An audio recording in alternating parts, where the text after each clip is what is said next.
Audio Jungle.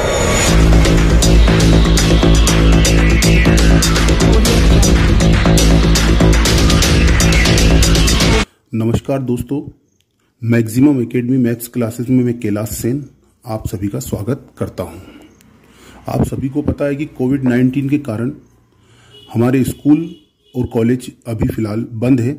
इस संबंध में आज 12th इंग्लिश जर्नल का एक मॉडल पेपर सेक्शन सी शुरू करने जा रहा हूं, जिसमें आप सभी लोगों का स्वागत करता हूं और आप सभी देखें कि इस पेपर को हम किस प्रकार से सोल्व करते हैं।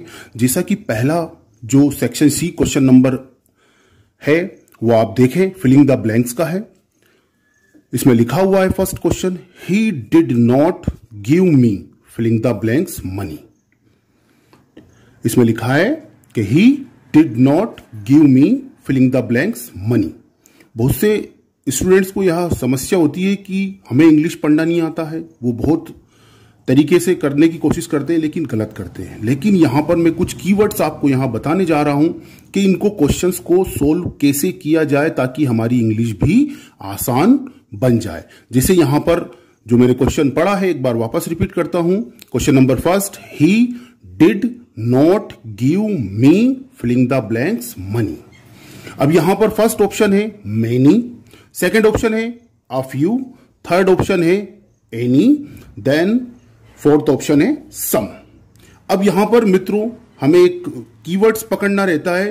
दो चीजें हैं, दो क्वेश्चंस का आंसर कैसा होता है ये हम बताते हैं। पहला आप ऑप्शन देखें, मैनी, अ फ्यू, एनी और सम। अब यहां पर बात आएगी तो किस प्रकार से हम इसको सोल्व करेंगे। यहां पर क्वेश्चन यदि अफर्मेटिव हो, यदि क्वेश्चन अफर्मेटिव हो तो हमें यहां पर सम लगाना है, और नेगेटिव हो तो हमें यहां पर एनी लगाना है। तो यहां आप देखें, ही डिड नॉट गिव, ये एक हमारा नेगेटिव क्वेश्चन है तो हमारा आंसर क्या बनेगा, एनी। सेकंड क्वेश्चन आप देखें यहां पर, this is a matter, this is a matter, this is a matter, filling the blanks great importance. अब यहां पर इसका जो आंसर बनेगा वो किस प्रकार से बनेगा, पहले हम कीवर्ड्स को पकड़ेंगे। यहां हमने जो मैटर शब्द देखा, यहां हमने जो मैटर शब्द देखा इसमें क्या लगा है, ई आर। ई आर शब्द कब लगता है, जब किसी ना किसी डिग्री को बताया जाता है। डिग्रियां हमारी तीन प्रकार की होती है, positive degree, comparative degree, then superlative degree. यहां पर एक कंपैरेटिव डिग्री का यूज किया गया है। कैसे पहचाना, क्योंकि यहां पर जो कंपैरेटिव डिग्री है हमेशा उसके ज्यादातर पीछे ई आर लगा रहता है। तो कंपैरेटिव डिग्री में दो चीजों का हमेशा इस्तेमाल होता है, एक तो होता है ऑफ का, दूसरा होता है देन का। अब यहां पर देखें कि ऑफ या देन शब्द है या नहीं। यहां पर हमने सबसे पहले ऑप्शन में देखा, यहां लिखा है फॉर, सेकेंड ऑप्शन में लिखा है ऑफ, ऑफ पर हमें यहां पर फोकस करना है, और तीसरा ऑप्शन लिखा है टू, और चौथा ऑप्शन हमारा है ऑन। अब यहां पर देन शब्द नहीं है इसलिए हम देन नहीं लगाते हुए क्या होगा हमारा आंसर, ऑफ। क्या होगा हमारा आंसर, ऑफ। आप थर्ड क्वेश्चन देखें, आई कैन नॉट जंप। क्या बोल रहा है वो, I can not jump, filling the blanks, I have pain in my leg. कहने का मतलब ये कि उसने कहा है कि मैं कूद नहीं सकता। Filling the blanks, I have pain in my leg, मेरे पैर में दर्द है। अब यहां पर ऑप्शन देखें, इफ, इफ का मतलब होता है यदि। सेकंड ऑप्शन देखें फॉर, फॉर का मतलब होता है के लिए। थर्ड ऑप्शन देखें बिकॉज, बिकॉज का मतलब होता है इसलिए या क्योंकि, इसलिए या क्योंकि। अब यहां पर क्वेश्चन पे वापस फोकस करें, आई कैन नॉट जंप, मैं कूद नहीं सकता हूं क्योंकि या इसलिए। आई have pain in my leg. अब यहां पर आप देखें एक कारण है कि वो कूद नहीं सकता और वो उसका परिणाम है, क्योंकि उसके पैरों में दर्द है। इसलिए हमारा ऑप्शन क्या बनेगा? थर्ड। इसलिए इस आंसर क्या होगा हमारा? बिकॉज। ओके दोस्तों, यहां पर फोर्थ क्वेश्चन पे आप फोकस करें। इंदौर इज, क्या लिखा है? Indore is filling the blanks biggest city of MP. क्या लिखा है? Indore is filling the blanks biggest city of MP.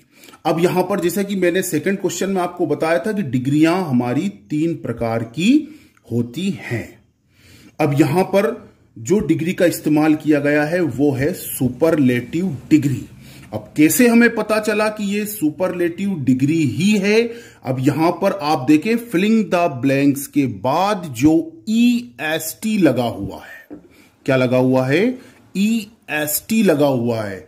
EST जब किसी भी एडजेक्टिव के तुरंत बाद लगता है तो वो सुपरलेटिव डिग्री को बताता है।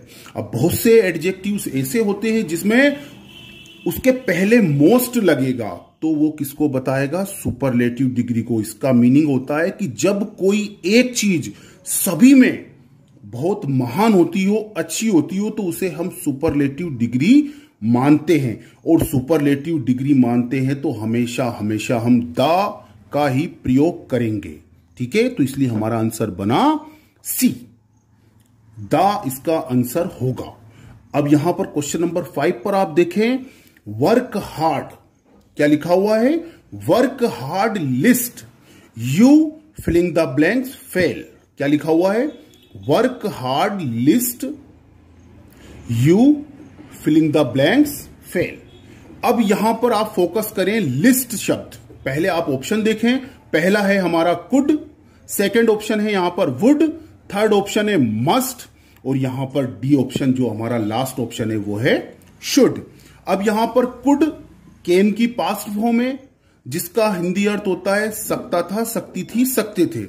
वुड एक हमारी विल की पास्ट फॉर्म कहलाती है, जिसका अर्थ होता है चाहिए।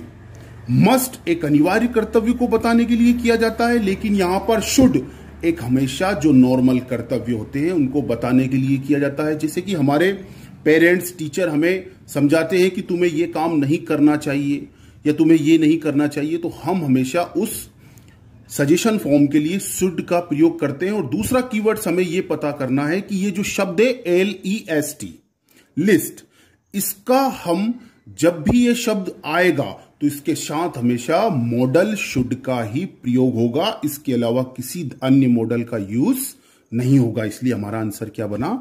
D, should. ओके दोस्तों, समझ में आया? तो इस चैनल को प्लीज आप सभी लोग सब्सक्राइब कीजिए, ज्यादा से ज्यादा शेयर कीजिए और अपने मित्रों को बताइए। और खुद भी कोई डाउट हो तो आप कमेंट बॉक्स में जाकर कमेंट कीजिए, ताकि हमें पता चला कि आपको क्या समस्या है। ओके।